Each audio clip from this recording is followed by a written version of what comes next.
ইরানের একের পর এক মিসাইল হামলায় কেঁপে উঠল ইসরায়েল। শুক্রবার বেন গুরিয়ন বিমানবন্দর, হাইফা পোর্ট সহ রাজধানী তেল আবিবের বিভিন্ন স্থানে ক্ষেপণাস্ত্র হামলার কথা জানিয়েছে ইরানের বিপ্লবী গার্ড বাহিনী।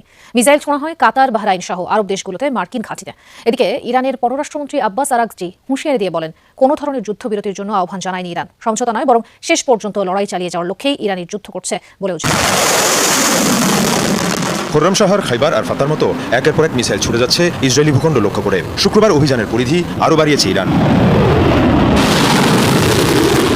তেল আবিব সহ ইসরায়েলের বিভিন্ন স্থানে সফলভাবে আঘাত হানে এসব ক্ষেপণাস্ত্র। বিশেষ করে ইসরায়েলের রাজধানীর কেন্দ্রস্থল এবং বিভিন্ন বাণিজ্যিক অবস্থানে বিস্ফোরিত হয় এসব মিসাইল। আগুন জ্বলতে দেখা যায় হাইফা বন্দর সহ বিভিন্ন স্থানে। এর পাশাপাশি ইসরায়েলের সবচেয়ে বড় এবং প্রধান বিমানবন্দর বেন গুরিয়নও আঘাত হানে ইরানি ক্ষেপণাস্ত্র। এ অবস্থায় আন্তর্জাতিক গণমাধ্যম এনবিসিতে দেওয়া সাক্ষাৎকারে ইরানের পররাষ্ট্রমন্ত্রী আব্বাস আরাগচি হুঁশিয়ারি দিয়ে বলেন, কোনো ধরনের সমঝোতা কিংবা অস্ত্রবিরতিতে যাবে না ইরান, অব্যাহত থাকবে লড়াই। আমরা অস্ত্রবিরতির কোনো প্রস্তাব দেইনি, কারণ আমরা সমঝোতা চাই না। এই লড়াই চলবে। ইরানের ভূখণ্ডেই ইসরায়েল ও যুক্তরাষ্ট্রের পতন হবে। এদিকে অব্যাহত আছে আরব দেশগুলো অবস্থিত মার্কিন ঘাঁটিতে ইরানের ড্রোন ও ক্ষেপণাস্ত্র হামলা। রাতে কুয়েতের আল সালিম মার্কিন ঘাঁটিতে ব্যাপক হামলা চালানো হয়। এর পাশাপাশি জর্ডানের ইরবিদ শহরেও চলে আইআরজিসির অভিযান। এ অবস্থায় মুসলিম দেশগুলোর উপর কোনো ধরনের হামলা হয়নি বলেও দাবি তেহরানের। আমরা কোনো আরব দেশে কিংবা মুসলিম রাষ্ট্রে হামলা করিনি। আমরা অভিযান চালিয়েছি এসব দেশে থাকা মার্কিন সামরিক ঘাঁটিতে।